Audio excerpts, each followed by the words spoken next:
Hey everyone, it's Allison, the Holistic Homesteader. I am here today with a video that is one of many in a series. I don't know how many more videos will come, but this is my Ditch It series. So what I mean by ditch it is me coming to you and saying, hey, you have some items in your home that might not be super great for you, for your children, your grandchildren, for your pets even. And here's some factual information about that product. And then here are some other products that you can replace it with, usually pretty affordably. And they'll be a lot healthier and a lot safer for you and for your whole family, and sometimes even for your pets. And we'll get to a point in these videos where I kind of tell you what I'm meaning by the whole pet thing. So today I am going to start off with something that almost every single kitchen that I have ever been in has, and that is plastic cooking utensils. Now, I'm not talking about plastic forks and spoons that you eat off of one time and then you throw away like most people, or if you're like me, you rewash them and reuse them. But I'm talking about the items, and so I'm sad to say it, but you can often find them at the Dollar Tree. I'm talking about the really big spatulas, ladles, spoons, all of those kinds of items. The bigger utensils. Now, why is that so bad? Well, because those plastics do not hold out. The plastics over time, with heat exposure, with usage, they begin to break down. And those plastics leach microscopically into your food, into your hot food, into your cold food. It doesn't matter what you're using it for. Those plastics will end up leaching, and if you apply heat, it usually leaches a lot faster, but they will get into your food, and then you are eating that and your family's eating it. I understand that a lot of the time, like I said, these items are often found at the Dollar Tree. And I understand that a lot of the time people use those as, you know, an affordable option. But I'm here to say though that sometimes you buy something like that plastic spoon, and sure, you might pay $1.25 for it, but when you add on the fact that it is breaking down, that it'll start to wear out, that at some point you will have to replace it, and with the fact that you are actually eating little bits of it every single time you eat, I don't think that the cost really equates. I don't think it's worth it. I don't think you're saving anything. I don't think you're saving yourself one thing, to be honest. So obviously you are eating the plastic because it is leaching into your food, and then you're eating it. But it's not just plastic. A lot of the time, those plastic utensils are actually made with other stuff like lead or PVC, chlorine, BPA. All of those things can end up into your food. And you can look this up. You can look it up on WebMD. You can look it up on the Ecology Center. If you go over to my blog, you will see my Ditch It series down through the blog post, or you can probably search for it.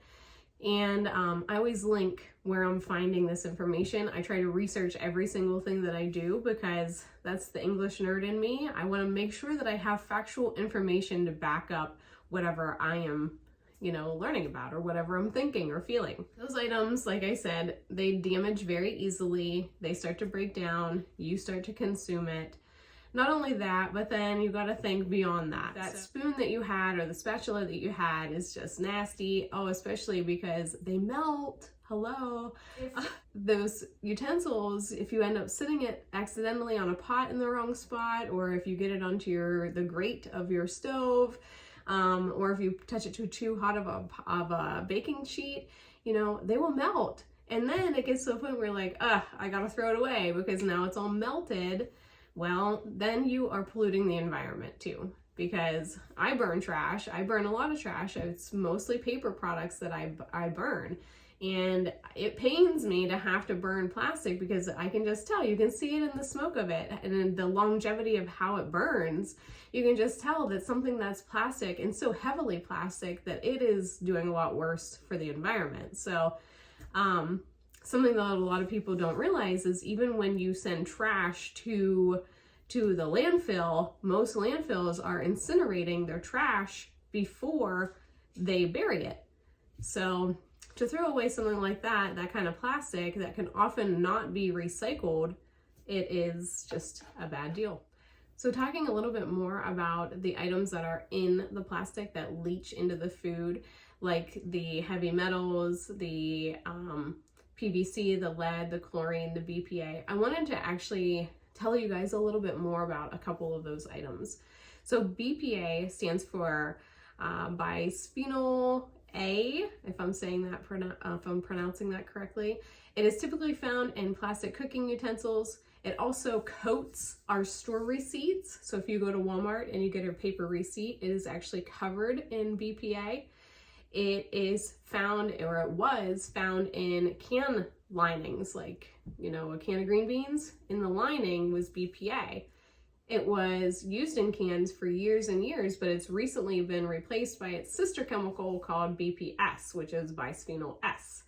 Both BPA and BPS, if you have, you know, exposure to that, especially a lot of exposure over time, then you can have greater risk of cancer, obesity, and hormone disruption. Another item that has a disruptive kind of nature is an item called phthalates. Now, phthalates are scientifically known to cause developmental disorders, asthma, cancer, obesity, and they have a risk of hormone disruption as well. Talking about the heavy metal side of things, like the lead and the chlorine, even mercury, cadmium, chromium, PVC, any of those kind of items at all are dangerous, even in small amounts. Any type of consumption of that is not recommended. There is no such thing as a safe plastic utensil. Now, you can buy silicone, which is very similar. The perk to silicone is that it has a super high temperature resistance, so it's not going to break down as fast as, say, a traditional plastic utensil, but there is that risk of it deteriorating over time and the ingestion process. So even with silicone, I have some silicone items, you have to be careful with, even with that. I have workers coming today to work on our furnace, and I can see my driveway out my window here, and my dog barked, and I was like, oh, they must be here. No, Goober is barking at who knows what, but it wasn't the workers. So anyway, all right, so we've talked a lot about why those utensils are bad for you. Now, what do you use instead? Well, my two recommendations are stainless steel utensils and bamboo utensils. Now, obviously, not every situation you can use bamboo, and not every situation is it wise to use stainless steel. So having a little bit of a balance of both of those is good. I really recommend buying good quality utensils. It's one of those things, we've gotten into such a mindset, especially in America, I feel like, you get into this mindset of like, oh, just buy it cheap and then we'll throw it out and we'll get another thing, and we'll buy it cheap and then we'll throw it out and then we'll get another thing. And it's just like, as consumers, oh, it drives me crazy. I recommend buying something that's going to last a long, long time. Even if you have to pay more money, buy the good quality and then keep it for 20 years. That's my goal. And don't have to buy it anymore. So my challenge for you is to go over to that really messy utensil drawer that I know that you have and find the most beat up thing and know that you need to replace it ASAP. I don't recommend throwing it out right now. I would love for you to be able to do that. Only do that if you have a backup that's bamboo or stainless steel. But if you don't have backup yet, don't throw it away yet. Yeah, next time you're out and about, be on the lookout. Go and look at the kitchen area of a couple different stores and just see what kind of products they have. Check out Amazon. and look for those safer options. Hopefully you can get yourself to a point that you don't have any more plastic, cheap, disintegrating utensils in your kitchen, that you have all safe cooking and eating utensils. So, all right, everybody, this was day one of this detox. I'm gonna drop some links below of some items that I have bought and I love for my own kitchen in terms of replacing these utensils. I'm gonna try for it to be a weekly kind of a thing. So you'll have to stay tuned for that. Day two is going to be, let me see. Day two, I'm gonna talk to you all about dryer sheets. All right. I hope you have enjoyed. This is day one of my Ditch It series. Like I said, if you want to go over to my blog, I have an article all about this. It's not very long. I don't try to do really long blog posts. I don't really like it. It's short and sweet and gives you the information, and there's a couple of links over there to point you in the right direction for some research. So you can always do that. All right, we will see you next time. Bye.